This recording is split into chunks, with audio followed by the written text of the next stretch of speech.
एक शापित पहाड़ी गांव जहां सदियों से आतंक पसरा हुआ था, वहां अर्जुन नाम का एक पुलिस वाला अपनी ड्यूटी निभाने के लिए पहुंचा था।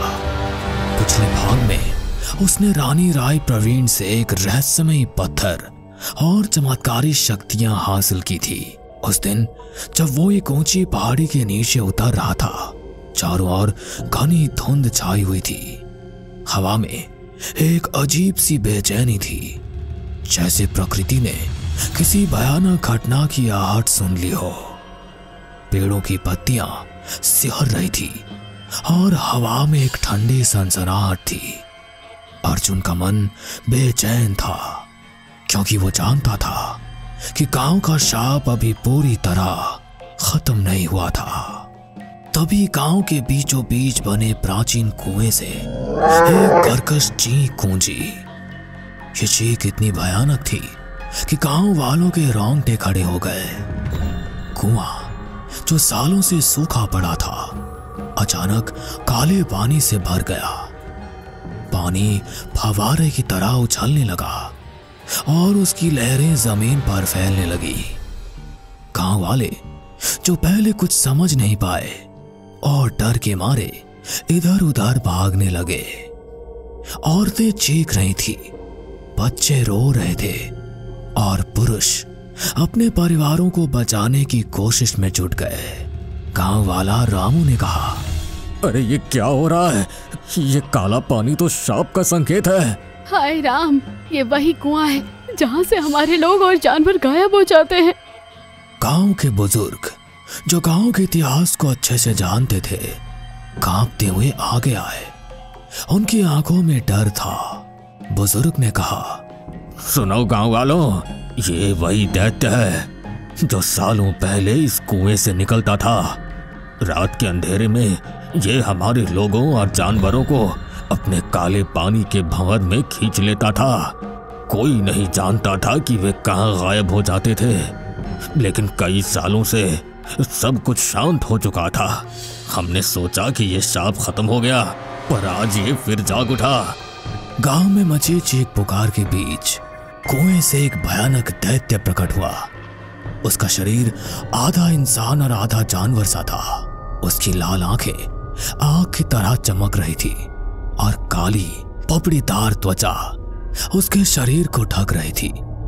उसकी हर सांस से एक बदबू फैल रही थी और उसकी कुर्राहट से गांव की जमीन कांप रही थी। ये हमें खा जाएगा, कोई बचाओ, कुछ करो। अर्जुन जो अब केवल एक पुलिस वाला नहीं, बल्कि रानी की दी हुई शक्तियों से लैस एक योद्धा बन चुका था। वो बिना डरे दैत्य के सामने खड़ा हो गया। जैसे ही अर्जुन उस दैत्य के नजदीक पहुंचा, उसकी जेब में रखा रहस्यमय पत्थर अचानक गर्म हो गया और चमकने लगा। जब उसने पत्थर को निकाला तो वो एक तेज रोशनी में बदल गया। ये रोशनी बिजली की तरह उसकी नसों में दौड़ गई। अचानक अर्जुन का शरीर बदलने लगा। उसकी आंखें नीली चमकने लगी, उसके बाल हवा में लहराने लगे और उसके चारों ओर एक नीली ऊर्जा का घेरा बन गया। ये देखकर सभी गांव वाले हैरान रह गए। अर्जुन ने दैत्य को ललकारते हुए कहा, तू जो भी है, आज तेरा आतंक खत्म होगा। दैत्य ने दहाड़ते हुए अर्जुन की ओर छलांग लगाई। उसके विशाल शरीर की धमक से धरती कांप उठी, लेकिन अर्जुन ने डरने की बजाय आसमान की ओर अपना हाथ उठाया। उसके हाथों का इशारा पाते ही आसमान में बादल गरजने लगे और बिजली कड़कने लगी और बिजली अर्जुन के हाथ में समाने लगी। अर्जुन ने हाथ में समा रही बिजली से अपनी पूरी ताकत के साथ दैत्य पर प्रहार किया। बिजली दैत्य के सीने से टकराई और वो एक जोरदार चीख के साथ पल भर में ही राख में बदल गया। उसकी काली परछाई हवा में खुल गई और माहौल पूरी तरह शांत हो गया।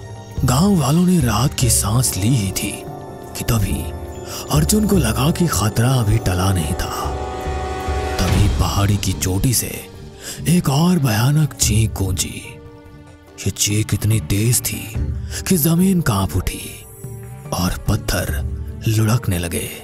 अर्जुन ने बिना देर किए एक लंबी छलांग मारी और उड़ता हुआ पहाड़ी की चोटी पर जा पहुंचा। वहां उसने एक और जीव देखा, वो भी आधा जानवर आधा लड़की।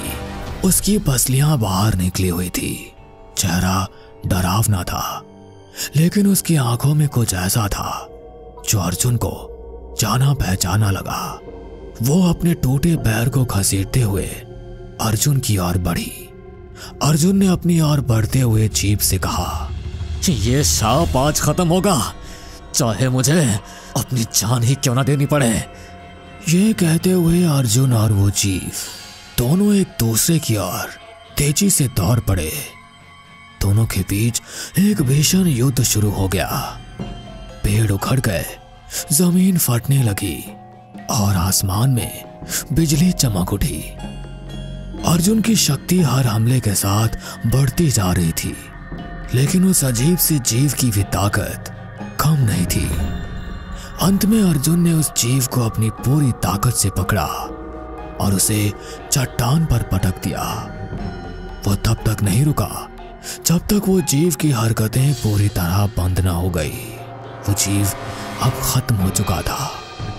जब अर्जुन ने उसके मरने के बाद उस जीव के चेहरे को करीब से देखा तो वो सन्न रह गया। उसका चेहरा रानी राय प्रवीण जैसा था। अर्जुन के दिमाग में ड्रैकुला और रानी की कहानी कौन गई। उसे समझ आया कि ये जीव और कुएं का दैत्य ड्रैकुला और रानी की विकृत संतान थे। दूसरी ओर जैसे ये जीव मरा, ड्रैकुला का शरीर भी किसी पिघली हुई मोम की तरह गलकर खत्म हो गया। जंगल में चिड़ियों की चहचहाहट गूंजने लगी और सूरज की पहली किरणें बादलों को चीरकर पहाड़ी पर पड़ी। गांव में सालों बाद रोशनी लौटी। अर्जुन धीरे धीरे पहाड़ी से नीचे उतरा। उसका पत्थर अब मंद पड़ चुका था, लेकिन उसकी आंखों में एक नई चमक थी। गांव वाले उसे देवता की तरह देखने लगे। अर्जुन बेटा, तुमने हमें ड्रैकुला के श्राप से मुक्त कर दिया। उस दैत्य ने हमारे लोगों और जानवरों को निगल लिया था, लेकिन अब हम सुरक्षित हैं। देखिए, मैंने सिर्फ अपना फर्ज निभाया। ये गांव अब उस ड्रैकुला के खौफ से पूरी तरह से आजाद है। काल रक्त का शाप हमेशा के लिए खत्म हो चुका था। अर्जुन का सफर अभी खत्म नहीं हुआ था, क्योंकि वो जानता था कि दुनिया में और भी रहस्य उसका इंतजार कर रहे थे। एक 12 साल की बच्ची रक्षिता घर के मंदिर में हाथ जोड़कर बैठी, मंत्र जाप करते हुए, ओम जयंती मंगला काली भद्रकाली कपालिनी दुर्गा क्षमा शिवा धात्री स्वाहा स्वधा नमोस्तुते। ओम ह्रीं दुम दुर्गाये नमः। ओम ह्रीं दुम दुर्गाये नमः। ओम ह्रीं दुम दुर्गाये नमः। बेटा रक्षिता, रक्षिता सुनो, बहुत देर से देवी के पूजा में मग्न हो, अब आ भी जाओ। और हाँ, जरा बड़े चाचा के घर देख कर आना, सब लोग मुंडन में चलने के लिए तैयार हो गए हैं क्या? यूं तो रक्षिता का पूजा से उठने का बिल्कुल भी मन नहीं था, पर अपनी माँ उषा पंडित के आदेश के चलते उसे उठना पड़ा। ये बनारस के पंडित रामनाथ जी का 20 जन का परिवार था, जिनके घर बेशक अलग थे पर दिल एक थे। रक्षिता पंडित रामनाथ जी की सबसे छोटी बेटी थी, जो अभी सिर्फ 12 साल की थी। पूरे घर में आज खुशी का माहौल था, क्योंकि आज रक्षिता के चाचा के पोते का मुंडन संस्कार था। सभी हंसी खुशी मुंडन संस्कार के लिए देवी के मंदिर निकल पड़े, पर किसी पता था उनकी ये खुशी बस कुछ ही पलों की ही थी, क्योंकि आगे बढ़ती उनकी कारों के पीछे एक काला साया लग चुका था। चारों ओर मदद की आवाजें गूंज गई, पर साया शोर उस समय सन्नाटे में बदल गया जब परिवार के सभी लोगों ने रक्षिता के चाचा पंडित रामदयाल के बेटे, बहू और पोते की लाश देखी, जिसका बस कुछ ही देर में मुंडन होने वाला था। रक्षिता सहित वो चारों सबसे आगे वाली कार में थे। घायल रक्षिता अपने भाई, भाभी और भतीजे की लाश को देखकर बुरी तरह से रो रही थी। पल भर में सारी खुशियां मातम में तब्दील हो गई। पापा सॉरी, मैं किसी को बचा नहीं पाई। वो बाबू मेरे हाथ में था।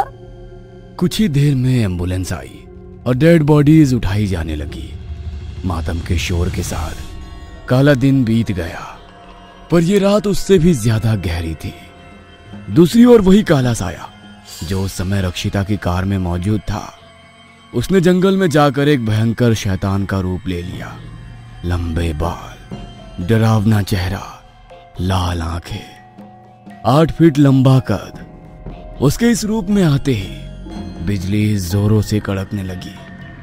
पशु पक्षी चिल्लाकर वहां से भागने लगे और बारिश और तेज होने लगी। ऐसा लग रहा था जैसे धरती कांप रही हो। वो फिर बच गई, पर कब तक बचेगी? काल से कोई नहीं बच सकता। काल आ चुका है तुझे फिर से चेतावनी देने। उठ, आ और मुझसे लड़। एक तरफ शैतानी ताकत काल का क्रोध चरम सीमा पर था, वहीं पंडित रामनाथ जी का पूरा परिवार शोक में था। रक्षिता चुपचाप अपने कमरे में खड़ी खिड़की के बाहर निहार रही थी। बारिश की बूंदों के साथ उसकी आंखें भी जोरों से बरस रही थी कि तभी अचानक जोर की आवाज हुई। कौन है वहां? अपनी बात का जवाब ना मिलते देखकर रक्षिता आवाज की दिशा में भागी। यह आवाज उसके चाचा पंडित रामदयाल के कमरे से आ रही थी। कमरे के अंदर जाते ही वह बुरी तरह चीख पड़ी। चाचा जी! रक्षिता की आवाज सुनकर पूरा घर भागा भागा उस कमरे में गया। वहां का नजारा देख हर किसी की आंखें हैरानी से फटी की फटी रह गई, क्योंकि रक्षिता के चाचा पागलों की तरह अपने घर के पालतू पप्पी को मारकर खा रहे थे। वह मांस को इस तरह से चाट चाट कर खा रहे थे जैसे कोई वहशी जानवर हो। एक ब्राह्मण के घर इस तरह मांस का खाया जाना बहुत हैरान करने वाला था। रामदयाल, ये तुम्हें क्या हो गया है? ये क्या कर रहे हो? उठो। जैसे ही पंडित रामनाथ जी ने अपने भाई को उठाने की कोशिश की, रामदयाल ने एक जोरदार पंच उन्हें मारा, जिससे वो सीधा जाकर कमरे के बाहर गिरे। डर से सभी लोग चिल्लाने लगे। रक्षिता वही खड़ी डर से कांप रही थी। वो लगातार अपने चाचा की आंखों में देख रही थी, जो पूरे कमरे में तोड़ फोड़ मचा रहे थे और छुपी नजरों से रक्षिता को घोर रहे थे। रक्षिता ने ये देख लिया था। इससे पहले कि वो कुछ समझ पाती, पंडित रामदयाल रक्षिता की ओर झपट पड़े। मैं तुझे जिंदा नहीं छोड़ूंगा। तुझे क्या लगा तू यहाँ छिप कर रहेगी? मैं तुझे पहचान नहीं पाऊंगा। आज तू नहीं बचेगी। पंडित रामदयाल ने अपनी ही भतीजी का गला पकड़ लिया था। घर के सभी लोग चिल्लाने लगे। सबने रक्षिता का गला चाचा जी से छुड़ाया और उन्हें काबू करके बेड से बांध दिया। हे माँ, ये कैसी अनहोनी है। एक ही दिन में मेरे परिवार के 3 लोग चले गए और अब रामदयाल की ये हालत। रक्षा करो माँ, रक्षा करो। नहीं छोड़ूंगा इसे। रक्षिता दौड़कर पूजा घर गई और वहां से माता का सिंदूर लाकर उसने अपने चाचा के माथे पर लगा दिया। कुछ ही पलों में वो शांत हो गए। ऐसा लगता है कोई काला साया या बुरी आत्मा रामदयाल पर हावी हो गई हो। जीजी, ऐसा भी तो हो सकता है ये आपके बेटे या बहू की भटकती आत्मा हो। आज ही तो उनकी अकाल मृत्यु हुई है। मैंने अपने गांव में सुना था, इस तरह बिना मौत के मरे लोगों की आत्माएं दुष्ट हो जाती हैं। उस एक्सीडेंट में सिर्फ रक्षिता बेटी ही बची। कहीं ऐसा तो नहीं बहू रानी की आत्मा रक्षिता को ले जाने आई हो? क्या बकवास है ये सब कुछ नहीं होता है। तुम जाकर अपना काम करो। और उषा, रामदयाल सदमे में है। हो सकता है इस वजह से वो ये सब कर रहा हो। पर साहब, आप नहीं देख पा रहे क्या? कैसे छोटे साहब पप्पी को मार कर खा रहे थे, कैसे रक्षिता बेबी पर झपटे और कैसे माता रानी का सिंदूर लगाते ही एकदम शांत हो गए। मालिक, कुछ तो है। तुमको एक बार में बात समझ में नहीं आई? ऐसा कुछ भी नहीं है। मेरे बेटे बहू और पोते की अभी तक चिता भी ठंडी नहीं हुई और तुम उसे भूत पिशाच बना रही हो। रक्षिता की माँ उषा नौकरानी की बात से सहमति रखती थी, पर अपने पति के आगे कुछ बोल ना सकी। इधर नौकरानी रामकली भी रामनाथ का गुस्सा देख वहां से खिसक ली। बेटा रक्षिता, तुम और सभी लोग जाकर अपने अपने कमरे में सो जाओ। हम कल सुबह होते ही रामदयाल को हॉस्पिटल ले जाएंगे। रक्षिता अब अपने कमरे में लेटी हुई थी और बार बार अपने भाई भाभी और भतीजे को याद कर सुबक सुबक कर रो रही थी। उसे अपने चाचा का घूरना बार बार याद आ रहा था। वो हैरान थी कि आखिर वो उसे क्यों घूर रहे थे। क्या सच में रामकली काकी की बात सही है? पर ऐसे कैसे हो सकता है? रात के करीब 3 ही बजे होंगे कि रक्षिता को कुछ पायलों के छमछमाने की आवाज सुनाई दी। रक्षिता डरते हुए उस आवाज का पीछा करने लगी। तभी उसने देखा कि एक औरत बाहर की ओर जा रही थी। कौन है? कौन है आप? बड़ी भाभी आप हो क्या? आप बोलती क्यों नहीं? कौन है आप? रक्षिता बार बार आवाज दे रही थी, पर वो औरत कोई जवाब नहीं दे रही थी। फिर अचानक वो औरत सुबकने लगी। रक्षिता, रक्षिता मुझे बचा लो, मुझे बचा लो रक्षिता। यही बोलते हुए वो औरत घर के बाहर की ओर बढ़ती जा रही थी, और क्योंकि उसका चेहरा आगे की ओर था और रक्षिता पीछे थी, इसलिए वो उस औरत का चेहरा देख नहीं पा रही थी। गेट के बाहर जाते ही वो औरत रक्षिता की ओर पलटी, जिसे देख रक्षिता को कांटो तो खून नहीं वाली हरकत थी। पर तब तक रक्षिता उस औरत के पीछे घर के बगीचे तक आ चुकी थी। इससे पहले कि रक्षिता कुछ समझ पाती, उस औरत ने रक्षिता के सिर पर तेजी से वार कर दिया। रक्षिता वहीं गिर पड़ी। अब उस औरत का शरीर एकदम बदल गया। शैतान काल अपने असली रूप में आ गया। उसने खून से लथपथ रक्षिता को बाल पकड़कर उठाया और तेजी से पटक दिया। रक्षिता की सांस थम गई। उसके चिल्लाने की आवाज भी घर वालों तक ना पहुंच सकी। मैंने कहा था ना, तू मुझसे नहीं बचेगी। देख, मैंने तुझे खत्म कर दिया। अब हर कोई मरेगा। जो जो दुर्गे का भक्त होगा वो हर कोई मरेगा। शैतान काल हंसते हुए वहां से चला गया। जिस जिस जगह से वो चल रहा था वहां की जमीन झुलसती जा रही थी। तभी अचानक हवा का तेज झोंका आया और रक्षिता की थमी सांसों में कुछ जान आई। माँ, माँ, ओम दुर्गे, ओम। इतना कहते ही रक्षिता की सांसें फिर से थम गई और उधर भगवती दुर्गा के मंदिर में जल रही अखंड ज्योति फड़फड़ाने लगी। रक्षिता, रक्षिता बेटा।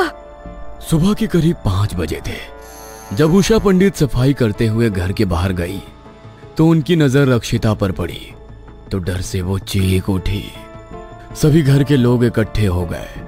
यहाँ खून से लथपथ रक्षिता बेहोश थी। पापा, रक्षिता की सांसें अभी चल रही है।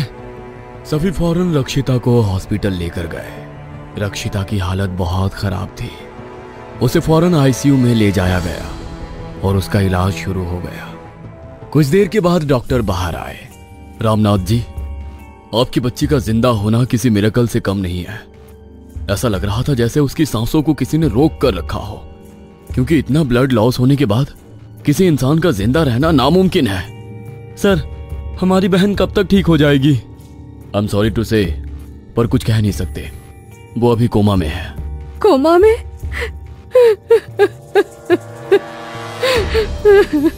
यस, बट वो होश में आ सकती है। आज भी, 1 हफ्ते बाद भी, या शायद कभी भी। पर फिलहाल कुछ महीने हम उसे अपनी ऑब्जर्वेशन में रखेंगे। डॉक्टर की बात सुनते ही पूरे परिवार की आंखों में आंसुओं का सैलाब उमड़ पड़ा। एक ही दिन में एक हंसते खेलते परिवार में दुखों का पहाड़ टूट चुका था।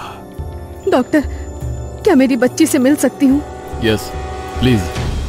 रोते हुए उषा पंडित और पंडित रामनाथ जी अपनी बेटी के पास पहुंच गए। अपनी बेटी की हालत देखकर उषा पंडित बिलख पड़ी। हे माँ दुर्गे, आखिर किसने मेरी बेटी की ये हालत की? माँ, किसी का क्या बिगाड़ा था मेरी बच्ची ने? वो तो आपकी भक्त थी, आपकी पुजारन थी माँ। फिर आपने उसे क्यों नहीं बचाया माँ? आखिर किस दुष्ट ने ये सब किया? माँ दुर्गे, कहाँ हो आप? रक्षा करो बेटी की। रक्षिता के सिर पर हाथ फेरते हुए उषा पंडित बिलख कर रो रही थी। दूसरी ओर अचानक एक हल्का सा हलचल रक्षिता के शरीर में हुई, जिसे कोई महसूस ना कर पाया। त्राहिमाम, त्राहिमाम। प्रणाम देवराज, आप सभी देवतागण एक साथ पधारे हैं। आप सभी का कैलाश लोक में स्वागत है। प्रणाम माते, प्रभु हमारी रक्षा करें। रक्तबीज नामक राक्षस ने समस्त पृथ्वी पर तांडव मचा रखा है। वो इंसानों को कंदमूल की तरह खा रहा है। उसने हम सबको भी स्वर्ग से भगाकर स्वर्ग लोक पर अधिकार कर लिया है। कोई भी उसे मार नहीं पा रहा है, क्योंकि उसे अमरत्व प्राप्त है। आप ही हमारी मदद करें कैलाशपति। देवी पार्वती, रक्तबीज अहंकार में है, उसको केवल आप ही पराजित कर सकती हैं। आप जितना सर्वशक्तिशाली पूरे ब्रह्मांड में और कोई नहीं है देवी। अपने तेज और बल से रक्तबीज को नष्ट कर कर तीनों लोकों में शांति स्थापित करें। भगवान शिव का आदेश पाकर देवी पार्वती, जिन्हें शैलपुत्री भी कहा जाता है, उन्होंने अपने 9 रूपों में से 9 देवी का रूप धारण कर लिया। उनका ये रूप बड़ा ही सुंदर और दुष्टों के लिए विकराल था। उनकी 10 भुजाएं शस्त्रों से युक्त थी। उनके माथे की चमकती लाल बिंदी और खून सा लाल चेहरा रक्तबीज के प्रति क्रोध का परिचय दे रहा था। मां दुर्गे ने युद्ध के मैदान में राक्षस रक्तबीज को चुनौती दे दी। रक्तबीज की 5 लाख राक्षसों की सेना और मां दुर्गा के बीच भयंकर युद्ध होने लगा। यह युद्ध इतना विकराल था जिससे पूरी पृथ्वी कांप उठी। बादल फटने लगे। ऐसा लग रहा था जैसे समूचे ब्रह्मांड में महाप्रलय आ गई हो। मां दुर्गे ने एक एक राक्षसों को मार गिराया। पूरी पृथ्वी खून से लाल हो गई। दुष्ट राक्षस, आज तेरा अंत तय है। आ और लड़ मुझसे। मां भगवती दुर्गे की ललकार सुनकर रक्तबीज गुस्से से भर गया। अपनी सेना का खात्मा होते देखकर वह भगवती दुर्गे की ओर झपट पड़ा, पर मां दुर्गे ने एक पल में फारसे से उसका सर धड़ से अलग कर दिया। पर अगले ही पल जिस जिस जगह पर उसके खून की बूंदें गिरी, उतने और रक्तबीज उत्पन्न हो गए। तुम क्या देवी? मुझे कोई नहीं मार सकता। अब मैं तुम सबको अपने साथ बंधक बनाकर ले जाऊंगा। भगवती दुर्गे भयंकर क्रोध में थी। वो बिना एक पल गवाए रक्तबीज पर वार करती रही। इस प्रकार सालों युद्ध चला, पर रक्तबीज का अंत अब तक नहीं हुआ था। तब देवी दुर्गे ने अपने ही शरीर से शक्ति उत्पन्न की। यह शक्ति मां दुर्गे का ही अंश थी। शक्ति का तेज इतना था कि तीनों लोकों के मनुष्य, देवी, दैत्य सबकी आंखें चौंधी आ गई। उस शक्ति ने मां चंडिका का रूप ले लिया। तब देवी दुर्गा ने चंडिका को आदेश दिया कि जब भी वह रक्तबीज पर प्रहार करे तो चंडिका उसका रक्त पी जाए। चंडिका ने देवी की आज्ञा का पालन किया और रक्तबीज का रक्त पीना शुरू कर दिया।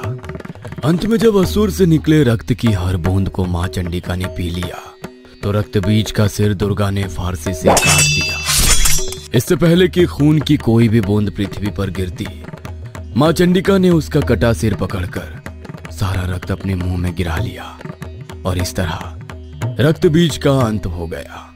रक्तबीज का अंत होते ही मां चंडिका वापस दुर्गा देवी में समा गई। तीनों लोकों में चारों ओर मां दुर्गा की जय जयकार होने लगी। पर जब रक्तबीज के वंशजों को यह पता चला तो वो सभी क्रोध से भर गए। लाखों करोड़ों वर्ष बीत गए। सतयुग के बाद बाकी युगों में भी उन राक्षसों का अंत फिर से हुआ और उन्हें मुंह की खानी पड़ी। अब राक्षसों को इंतजार था तो सिर्फ कलयुग का, क्योंकि वो जानते थे कि ये एक ऐसा युग था जहां पाप इतना ज्यादा बढ़ जाएगा कि इंसान ही इंसान को खाएगा। कलयुग आते ही पूरी पृथ्वी पर जगह जगह पाप होने लगा। हाँ, बेशक कलयुग में पाप बहुत बढ़ गया, पर अच्छे और धार्मिक लोगों की कमी ना थी। उन्हीं में से था रक्षिता और उनका परिवार। रक्षिता माँ दुर्गे का ही अंश थी, इस बात को कोई नहीं जानता था, पर शैतानों ने उसे पहचान लिया था। तू 12 साल की दुर्गे का अंश है। यह कलयुग मेरा है, यह पृथ्वी मेरी है। यहाँ मैं जो चाहूंगा वो होगा, और इस धरती पर सिर्फ पाप होगा, सिर्फ अंधकार होगा, और जो कोई भी देवी देवताओं को पूजेगा वो तेरी तरह ही अपने परिजनों को खोकर मरेगा। सिर्फ पाप होगा यहाँ। ये सारा दृश्य रक्षिता को अपनी आंखों के सामने नजर आ रहा था। उसका शरीर पसीने से तरबतर हो गया और उसके मुंह से आवाज निकली, डॉक्टर, डॉक्टर जल्दी आइए, रक्षिता को होश आ गया है। नाइस, आप सबको बधाई हो। रक्षिता को होश आ गया है और ये अब बिल्कुल ठीक है। बस कुछ दिन इसे आराम की जरूरत है। आज कितना शुभ दिन है, आपकी महिमा अपरंपार है मैया। देखिए पंडित जी, आज नवरात्रि का पहला दिन है और माँ ने अपने भक्त को जीवन दान दे दिया। हाँ, बिल्कुल ठीक कहती हो तुम रक्षिता की माँ। रक्षिता की माँ ने खुशी से रक्षिता को गले से लगा लिया। पूरे 4 महीने बाद तुझे होश आया है बेटा। आखिर उस रात तेरे साथ क्या हुआ था? किसने तुझे मारा था? हम सब ने बहुत कोशिश की पर हमलावर पकड़ा नहीं गया। पकड़ा भी कैसे जाएगा माँ? शैतानों का कोई रूप थोड़ी होता है। इतना कहते ही रक्षिता की आंखें गुस्से से लाल हो गई। क्या मतलब है बेटी? माँ कुछ नहीं, घर चलो, भगवती का पूजन करना है। आज नवरात्रि है ना। डॉक्टर से डिस्चार्ज पेपर बनवाकर सभी घर पहुंच गए। अब क्योंकि नवरात्रि का पहला दिन था, इसलिए हर जगह पूजा पाठ हो रहा था। और उधर शैतान काल, जो अब किसी और भक्त को मार रहा था, उसे रक्षिता के आने की भनक लग गई। ओह, तो तू जिंदा है, पर आज तेरा अंतिम दिन है। मैं भी देखता हूँ वो दुर्गा तुझे आकर बचाएगी या वो चंडिका, क्योंकि ये कलयुग है और ये पाप का युग है। ये मेरा युग है। घर आकर रक्षिता नहा धोकर देवी पूजन में बैठ गई। ओम ऐं ह्रीं क्लीं चामुंडाय विच्चे।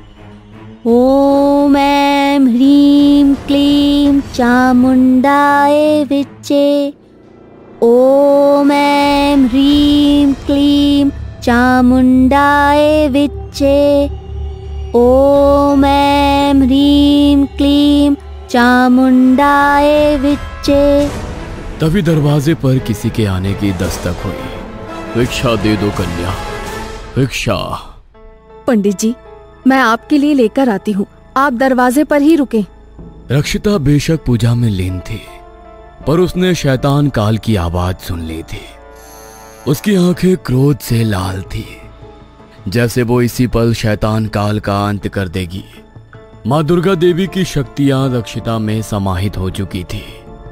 जैसे ही रक्षिता की माँ किचन में अनाज लेने गई, शैतान काल दबे पांव अंदर आ गया और उसने रक्षिता पर एक फारसे से हमला कर दिया। ध्यान में लीन रक्षिता हर वार के लिए तैयार थी।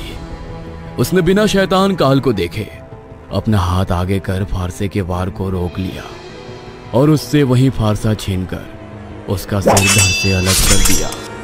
शैतान काल के रक्त की बूंदें मां काली की मूर्ति पर जा गिरी और समाहित हो गई।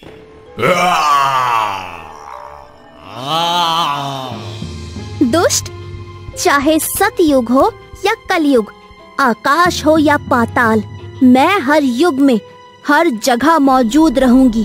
जब जब धरती पर तुम पापियों का पाप बढ़ेगा, मैं ऐसे ही तुम पापियों का सर्वनाश करूंगी। जीत सदैव सत्य की ही होगी। शैतान काल अपनी अंतिम सांसें गिनते हुए वही मंदिर में रक्षिता के पैरों पर गिर गया। फिर कुछ ही पलों में उसने दम तोड़ दिया और धुआं बनकर गायब हो गया, जैसे वहां कुछ हुआ ही ना हो।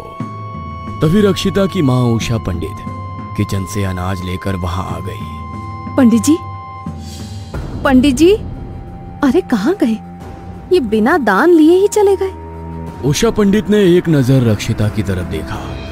उसे पूजा में लीन देखकर वो मुस्कुराकर वापस चली गई। वंदे वांछित लाभाय चंद्रार्धकृत शेखराम वृषारूढ़ाम शूलधराम शैलपुत्री यशस्विनीम। वंदे वांछित लाभाय चंद्रार्धकृत शेखराम वृषारूढ़ाम शूलधराम शैलपुत्री यशस्विनीम। वंदे वांछित लाभाय चंद्रार्धकृत शेखराम वृषारूढ़ाम शूलधराम शैलपुत्री यशस्विनीम। टॉप टून्स हॉरर चैनल को लाइक करें, शेयर करें, सब्सक्राइब करें और नोटिफिकेशन ऑन कर लें ताकि आपको ऐसी ढेरों नई कहानियां सुनने और देखने को मिलती रहे।